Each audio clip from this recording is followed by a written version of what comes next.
Na-feel mo na rin ba na parang iba ng Pasko talaga ngayon? Nung bata tayo, sobrang saya, sobrang magical. Pero nung tumatanda na tayo, parang nagiging malungkot. Tapos ang dami na nating iniisip. And sometimes, parang nawawala na yung magic. Bakit nga kaya parang mas nagiging malungkot ang Pasko as an adult? And paano rin kaya natin maibabalik yung saya kahit sa mga simpleng paraan? Nung dati kasi, ang Pasko, it's something that we look forward to. Pero ngayon kasi parang it's just like another simple day or another regular day. Pero teka, baka kaya pa natin baguhin. Baka may another way para maramdaman ulit natin yung magic kahit adult na tayo.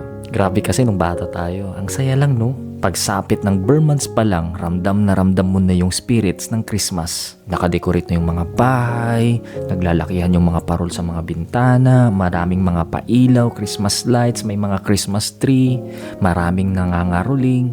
Ay, tapos excited tayong makatanggap ng regalo. Kahit simpleng laruan lang, pero sobrang saya na. Tapos yung handa sobrang special. Kahit simpleng spaghetti, nakokonti lang yung sahog. Mayroon pang mga hotdog na gawa sa harina na nakatuhog kasama ng marshmallow at itinusok ito sa pinya na buo. Tapos may mga fruit salad na gawa sa fruit cocktail. Parang napakabongga na ng mga handaan nun. Ang simple lang kasi ng buhay nun. Walang masyadong problema, walang stress. Basta Pasko, masaya. Pero ngayon, as an adult, parang ang bigat na ng Pasko. Imbis na excited ka sa regalo, ikaw na yung naghahanda para magbigay. Yung tipong ikaw na yung nag-iisip kung paano mo pagkakasyahin yung budget mo para sa mga regalo, para sa panghanda, para sa mga inaanak mo. Tapos, minsan sa mga family reunions, hindi na kayo kompleto. May mga mahal tayo sa buhay na nasa malayo. Or worst, wala na sila. Traffic sa mall na lang ang mas madalas mong nakakasama. At imbis na ma-feel mo ang joy ng pag-shopping, na-stress ka pa. Dahil sa sobrang haba ng pila at ang mahal ng mga bilihin. Minsan nakaka-guilty nga at napapaisip na lang, masaya pa ba ako? Ang daming expectations, ang daming pressure, ang dami mong hinahabol. Pero alam mo, na-realize ko, baka hindi naman talaga naging malungkot ang Pasko. Siguro naging iba lang yung perspective natin habang tumatanda. Kasi nung bata tayo yung tinutulungan para maging masaya. Pero ngayon, tayo na yung gumagawa ng effort para maging masaya yung iba.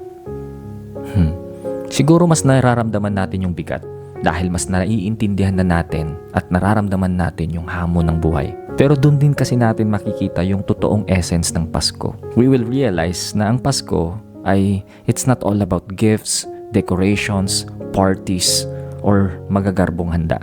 It's all about love, kindness, and hope. It's all about choosing to be grateful kahit gaano kahirap ang buong taon. Yung kahit wala kayong masyadong handa, makasama mo lang ang iyong pamilya, kasama kayong kumakain sa iisang mesa, ay sobrang sulit na, sobrang saya na. At kahit may mga nawala na sa buhay natin, mananatili sila sa mga memories natin tuwing Pasko. Parang sinasabi rin nila sa atin na magpatuloy tayo, ipasa ang pagmamahal sa mga taong mahalaga sa atin. Alam mo minsan, yung mga pinakasimpleng bagay, yun pa ang may pinakamalaking source ng joy. Yung nakakausap mo ang iyong pamilya, nakakapagbigay ka kahit konti, at kahit alam mo at nararamdaman mo na sobrang hirap ng buhay, ay nananatili na mayroong pag-asa. Ikaw, kumusta ang Pasko mo, friend? Ano ang pinaka-namimiss mo nung bata ka? At ano ang mga natutunan mo ngayong ikaw ay adult na? Well, friend, thank you for watching. Sana kahit papano na sa panonood mo ng videong ito ay napafeel ko sa'yo na hindi ka nag-iisa.